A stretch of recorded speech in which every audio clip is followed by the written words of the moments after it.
doctora Inés Rey, de la Unidad de Planificación Rural Agropecuaria, y el doctor Fidel Londoño. De todas maneras, pues quiero presentarles muy resumidamente cómo estamos abordando la planificación desde la unidad, desde la UPRA, reconociendo que la UPRA es una entidad de nivel nacional adscrita al Ministerio de Agricultura, una entidad netamente técnica de apoyo al Ministerio de Agricultura en la orientación de política pública. Nuestra función es orientar la política pública de la gestión del territorio para usos agropecuarios. Eso quiere decir que limita un poco la función de la UPRA a todo el territorio nacional, porque los usos agropecuarios no se pueden dar en todo el territorio nacional. Entonces, allí un primer reto fue definir un poco y cuál es ese territorio. Y el Ministerio de Agricultura el año pasado adoptó la resolución 261, que es la que define la frontera agrícola. Esa frontera agrícola entonces es muy relevante, ¿por qué? Porque esa frontera agrícola está diciendo en dónde hay que focalizar los proyectos y las inversiones para el desarrollo agropecuario. No de todo el sector, porque realmente el Ministerio de Agricultura con sus agencias y con sus demás entidades pues tienen función en todo el territorio nacional, pero lo que es el desarrollo agropecuario pues tiene que tener muy en cuenta las limitaciones ambientales, donde aquellos territorios donde se limita el desarrollo agropecuario, y justamente eso fue lo que hicimos con la frontera agrícola. Acá se está mostrando esa frontera agrícola a partir de lo que es el CIPRA, que es el Sistema de Información de Planificación Rural Agropecuaria, que es el sistema que ha desarrollado la UPRA y que muestra ya este mapa, este shapefile, para todo el país, que ustedes pueden consultar a través de internet. Entonces, allí está el departamento y como la frontera agrícola, pues la vemos muy focalizada en un lado, pero si empezamos a ampliar, empezamos a ver manchitas regadas por todas partes. Sí. ¿Cómo llegamos a ese mapa de frontera agrícola? Después de un año de trabajo y de coordinación entre el sector ambiental y el sector agropecuario. Y esto fue un ejercicio que se hizo a partir de los acuerdos de paz. En los acuerdos de paz, en el punto 1, hay un compromiso del gobierno nacional por establecer una zonificación ambiental para el cierre de la frontera agrícola. A partir de ese acuerdo y a partir también de otra norma, que es la ley 1776, que le dice al Ministerio de Agricultura que debe definir la frontera agrícola, entonces nos sentamos, Ministerio de Agricultura, Ministerio de Ambiente, el Ministerio de Agricultura pidió el apoyo técnico de la UPRA para discutir cuál era esa área, cuál era la metodología que se iba a emplear y cómo se iba a abordar. Entonces, lo primero que se hizo fue identificar desde las normas, desde las leyes, desde los decretos, cuáles eran los territorios que tienen limitaciones normativas para el desarrollo agropecuario. Y esas se definieron como exclusiones para la frontera agrícola. Es decir, que si ustedes revisan la resolución 261, allí va a aparecer una serie de elementos que aparecen como exclusiones. ¿Qué son exclusiones?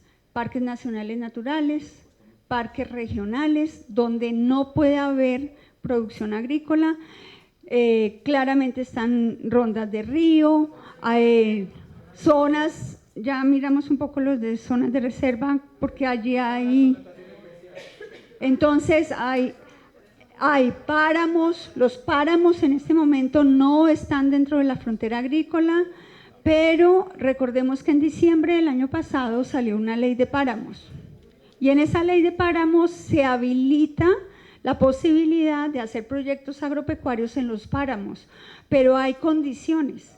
Es después de que la corporación autónoma realice la zonificación ambiental de los páramos y defina en qué áreas sí se puede hacer proyectos agropecuarios, pero tiene una condición y es que no deben ser mecanizables, es decir, de bajo impacto. Entonces, hasta que la corporación autónoma no realice esa zonificación, esas áreas no se saben cuáles son y no podemos incorporarlas en la frontera agrícola. En la medida en que las corporaciones vayan avanzando con su tarea, tienen 4 años para hacerlo, de acuerdo a la ley. Tienen 4 años, en la medida en que vayan avanzando con ese trabajo, UPRA va a ir incorporando esas áreas a la frontera agrícola. Hay las zonas de reserva forestal de ley segunda, esas que sabemos que están en todo el territorio nacional, que ya sabemos que hay unas áreas de esas que están muy transformadas, que allí hay agricultura y hay muchísimos usos y que ahí tienen hoy unas limitaciones muy grandes.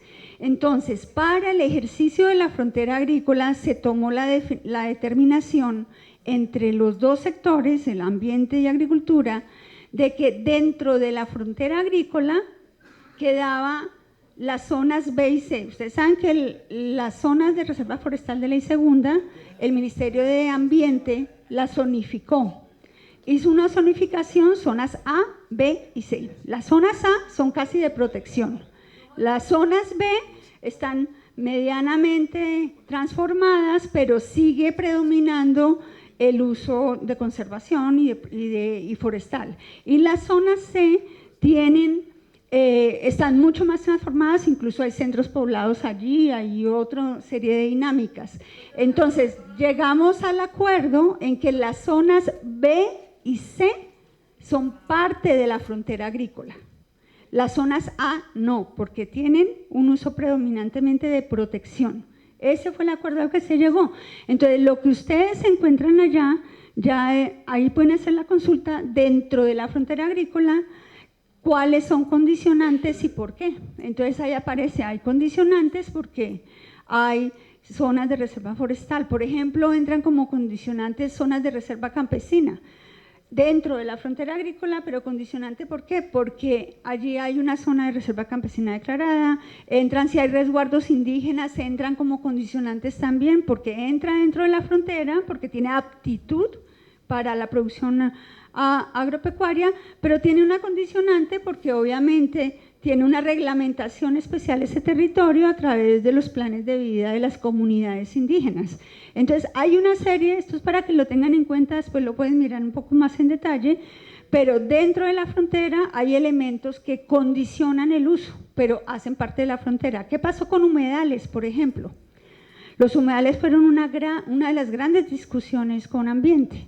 ¿Por qué? Porque los humedales, si bien son inadjudicables, los humedales, lo que corresponde a vegas de río, por ejemplo, no se pueden adjudicar, la Agencia de Tierra no las puede adjudicar, pero hay territorios de estos que en épocas de lluvias bajas, pues los campesinos entran, hacen ocupaciones y explotaciones de cultivos transitorios y sacan unas producciones. La Agencia Nacional de Tierras sobre esos territorios debe hacer varios procesos. Uno, lo que es la clarificación y el deslinde de esos territorios, y dos, las formulaciones de planes de manejo de esas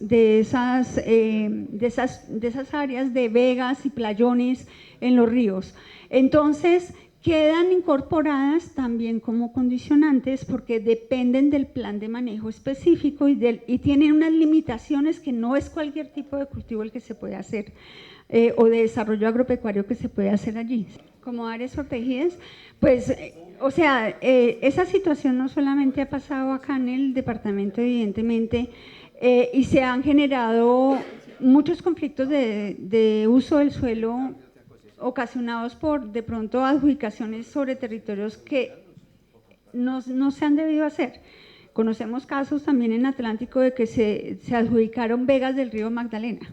Así ha pasado y es la realidad del país, ¿sí? Lo que sí es que si es un hecho que ya está, pues obviamente allá hay una ocupación con unos derechos que el mismo Estado otorgó. Entonces, hay que manejar el conflicto de entidad a entidad para ver si realmente es necesaria la reubicación de esas personas y llegar a acuerdos con la Agencia Nacional de Tierras para que se hagan los estudios pertinentes por parte de si es de la corporación donde surge la inquietud o del municipio para que pueda haber una reubicación de las personas, porque normalmente si allí hay asentamiento, lo más posible es que cuando hay épocas de lluvia se inundan. Entonces es una población que vive en riesgo, es una población que tiene su cultivo y de pronto llegó una inundación y entonces obviamente no es el mejor sitio para que estén ubicados. Entonces se puede trabajar con la Agencia Nacional de Tierras buscando una reubicación de la población, pero ya tiene que ser una gestión de entidad a entidad. Entre las entidades, pues porque ellos como tal y esa ocupación en el momento pues la tienen formal, porque hay un acto administrativo que le dio en su momento, mal o bien, pero le dio digamos, el derecho de ocupación. Sí. Pero creo que ahí también se podría establecer la implementación de un plan. Tiene un alcance claramente definido, y el alcance dice es continental. Y se precisó así, justamente porque se sabe que hay un territorio importantísimo, que no son solo las 114 millones de hectáreas terrestres, continentales, porque hay toda un trabajo por hacer, que en eso es la AUNAP, la que viene liderando todos los planes de ordenamiento pesquero y acuícola en el país. Entonces, con ellos hemos trabajado y tenemos algunos estudios de aptitudes acuícolas y pesqueras que pues ya ahorita Fidel puede precisar un poquito más, pero hay alrededor de unas 7 sistemas productivos acuícolas y pesqueros que hemos trabajado en conjunto UPRA y AUNAP, porque es un concepto totalmente diferente a cuando uno habla de aptitud para arroz o aptitud para caucho, no son los mismos criterios, no hablamos exactamente lo mismo, y esos trabajos también están disponibles acá en el CIPRA para que ustedes los puedan consultar. Así de memoria está el camarón, está la cachama, está la tilapia, la mojarra, sí. Entonces, y se está trabajando también el tema de pesca artesanal. Entonces, vamos avanzando, así como cuando la gobernación empezó a hacer el plan de ordenamiento departamental hace 4 años y usó de insumo la zonificación forestal, que era la que UPRA tenía en ese momento, porque era lo único que había. En ese momento UPRA tiene 30 sistemas productivos. No son todos, no son... y por eso el trabajo con el departamento, porque no es solamente la vista del nivel nacional, sino ya focalizar en el departamento para poder hacer esos trabajos directamente con el departamento a partir de las apuestas productivas y de las alternativas que el departamento del Valle del Cauca ha definido. Entonces, esto es simplemente como introducción. Ya Fidel va a hablar más concretamente de lo que se tiene pensado para trabajar con Valle del Cauca, concretamente, que es para lo que la gobernación nos ha invitado a unir esfuerzos. Entonces yo quiero dar simplemente una introducción de elementos que considero clave que ustedes sepan que UPRA estamos manejando, que adicionalmente en UPRA hay 2 frentes de trabajo de planificación agropecuaria. Uno es la planificación de nivel nacional y la otra es la planificación de nivel territorial. La planificación de nivel nacional son esos 30 cadenas productivas que hemos trabajado hasta el momento, en la medida en que el Ministerio de Agricultura ha venido priorizando cuáles son esos sistemas productivos. Toda esa información, en la medida que se termina, está allí en el sistema de información de la UPRA. Está el mapa, que ustedes lo pueden descargar allí, pueden descargar el shapefile, está el documento técnico, y en la medida en que vamos avanzando está también el documento de política pública con los acuerdos que se llega en cada uno de esos sistemas productivos con productores y con gremios. Entonces, son como los elementos disponibles. ¿Por qué hacemos el trabajo con territorio? Porque una cosa son las prioridades de nivel nacional y las necesidades que desde política el Ministerio de Agricultura identifica, y otras son ya en cada uno de los territorios de los departamentos, viendo la diversidad entre departamentos y las necesidades diferentes en cada departamento. Y venimos trabajando con los departamentos. UPRA tiene también funciones de ordenamiento territorial. En esa medida hemos generado unos lineamientos para departamentos, para municipios, para áreas metropolitanas, para incorporar y fortalecer el componente rural dentro de los planes de ordenamiento territorial, de manera que toda esta planificación agropecuaria se armonice a lo que es la proyección del ordenamiento del territorio a través de esos instrumentos. Y también tenemos lineamientos en temas de planes de desarrollo departamental. Entonces son elementos insumos que ustedes también pueden consultar allí y que en la medida en que se pueda trabajar conjuntamente y en esta planificación se armoniza también toda la planificación del sector agropecuario a esos lineamientos. Allí encuentran ustedes todas las publicaciones, ahí está el kit territorial con los más o menos 11 documentos que hay de lineamientos, por ejemplo, hay lineamientos para municipios, para departamentos, para áreas metropolitanas, hay lineamientos para identificación de unidades de planificación rural, cómo los incorporan dentro de los POT, hay lineamientos para identificación de paisajes agropecuarios, eso es uno de los proyectos que estamos moviendo bastante. La finalidad de todo esto es fortalecer el suelo rural agropecuario, defender esos suelos de los cambios de uso y proteger la producción de alimentos en el país. Esa es como la finalidad del ordenamiento territorial, señora.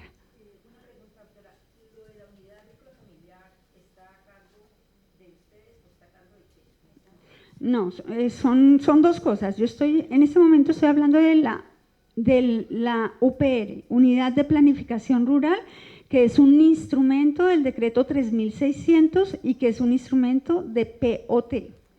La unidad agrícola familiar es otra cosa. La unidad agrícola familiar, la UAF, está definida en la ley 160 de 1994. La responsabilidad y la competencia de la UAF se la asignó la ley 160 al INCODER, por herencia es de la Agencia Nacional de Tierras, sino que en este momento el Ministerio de Agricultura pidió el apoyo técnico de la UPRA para formular la metodología del cálculo de la unidad agrícola familiar, y en esa tarea estamos en este momento.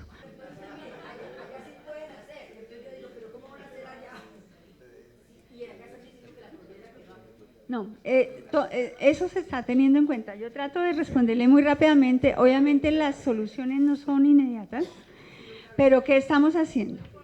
Con respecto a la unidad agrícola familiar, en el pasado ha habido dos iniciativas, una por parte del INCODER y otra por parte de la Agencia de Tierras, por actualizar la metodología y el cálculo de la unidad agrícola familiar. Uno de los problemas es que la unidad agrícola familiar vigente es de 1996 y se calculó, obviamente con tecnología de esa época, con criterios técnicos de esa época. Lo cierto es que nosotros hemos hecho en la UPRA algunos análisis de cruzar los tamaños prediales actuales contra la unidad agrícola familiar y el 81% de los predios rurales está por debajo de la UAF. Esa es la realidad. O sea, una cosa es lo que está definido y otra cosa es la realidad en terreno, y eso somos conscientes. ¿Qué quiere decir eso? Que la unidad agrícola familiar está desactualizada. Sí, así de claro. Entonces, es muy urgente, voy a contestarle a ella, ya te atiendo un momento. Es muy urgente poder actualizar la metodología con tecnologías modernas y adicionalmente hacer el cálculo de la unidad agrícola familiar para actualizar esa unidad agrícola familiar. Hay que tener en cuenta lo siguiente para eso. Bueno, en esa tarea está la UPRA en este momento. La meta es poder tener esa metodología a este diciembre, la metodología que le va a ser entregada a la Agencia Nacional de Tierras para que empiece a implementarla. La Agencia Nacional de Tierras, así como la ADR, cambió a partir de que se liquidó el INCODER, cambian de estrategia y de demanda pasan a operar a oferta. ¿Qué quiere decir eso? Que antes un campesino que ocupaba un baldío iba al INCODER y solicitaba que le titularan el baldío, pero esa solicitud era una por acá, otra por allá, otra por acá, y entraba en una cola inmensa que no tenía tampoco la capacidad del INCODER de responder y se creó digamos, una acumulación de solicitudes en proceso. Llega la Agencia Nacional de Tierras y el gobierno, cuando crea la agencia, en ese momento dice, vamos a cambiar de demanda a oferta. ¿Qué quiere decir? Que ya no es el ciudadano el que tiene que venir a la institución, sino es la institución la que va a ir a territorio. Entonces, en ese esquema de que la Agencia de Tierras, la Agencia de Desarrollo, ahora tienen que hacer oferta institucional, tienen que focalizar y planificar los territorios, y todo el esquema para la Agencia de Tierras cambió. Ahora todo el esquema es por barrido predial, amarrado al catastro multipropósito, y la Agencia de Tierras entra a municipios priorizados, hace un plan de ordenamiento social de la propiedad, hace barrido predial y empieza a resolver los problemas de tenencia de la tierra en ese territorio. Entonces, en la medida en que la Agencia Nacional de Tierras entra a hacer esos trabajos, va a utilizar la unidad agrícola familiar nueva para empezarla a aplicar, debe calcularla y empezarla a implementar. No que esto, digamos, el mecanismo por oferta, pero no se eliminó el mecanismo por demanda, porque el mecanismo por demanda tiene un rezago inmenso del INCODER que está en proceso y que la agencia tiene que seguir resolviendo. Es decir, la herencia del INCODER, la agencia la tiene que seguir trabajando. Y si hay por demanda solicitudes, tiene que seguirlo haciendo, porque no puede esperarse una persona a que se focalicen y se prioricen pues los 1.101 municipios del país, a ver cuándo va a llegar a un territorio. Y por eso es importante esta planificación, justamente para que a través de la gobernación pueda trabajarse con la Agencia Nacional de Tierras y focalizar no solamente los municipios PEDET, que son los que están focalizados en este momento acá en el departamento, sino mirar cómo va a ser el trabajo también para regularizar la tenencia de la tierra en el departamento, porque hay una informalidad en la tenencia alta. Eso en cuanto a la unidad agrícola familiar. En cuanto a los temas de ley segunda, efectivamente no hay otra, hay que hacer procesos de sustracción, es la norma que hay hoy. Se trató de meter en el Plan Nacional de Desarrollo un artículo que facultaba a la Agencia Nacional de Tierras a hacer adjudicaciones sin sustracción, y no pasó. Esa es la realidad. De manera que ¿qué hay que hacer hoy? Sustracciones. Sustracciones que las hace ¿quién? La Agencia Nacional de Tierras.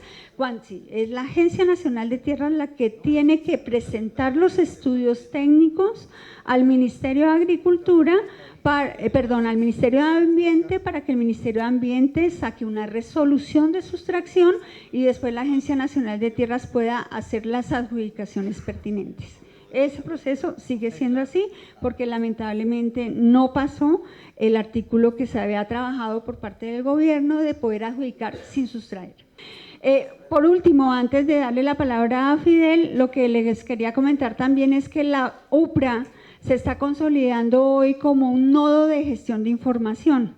El Ministerio de Agricultura le está pasando a través de una resolución de delegación de funciones en este momento a la UPRA, encargarse de Agronet, encargarse de las evaluaciones agropecuarias municipales y se va a consolidar la UPRA como ese nodo de información para que el sector agropecuario cuente con un solo dato actualizado, oportuno y de calidad. Entonces, y todo dispuesto en una plataforma pues bien fuerte. Estamos en este momento trabajando en eso, y en eso va a ser muy importante el trabajo con departamento y el trabajo con municipios, y sobre todo con ustedes. Entonces, ya en algún momento el equipo que está trabajando esos temas en la UPRA va a plantear la estrategia de trabajo, y porque se va a fortalecer el instrumento. Se está trabajando también con el DANE, lo que son las evaluaciones nacionales agropecuarias, y lo que es el CIPSA, que también recoge el DANE. Entonces, la idea es poder contar a futuro con una información muy fuerte para el sector, para poder tomar buenas decisiones.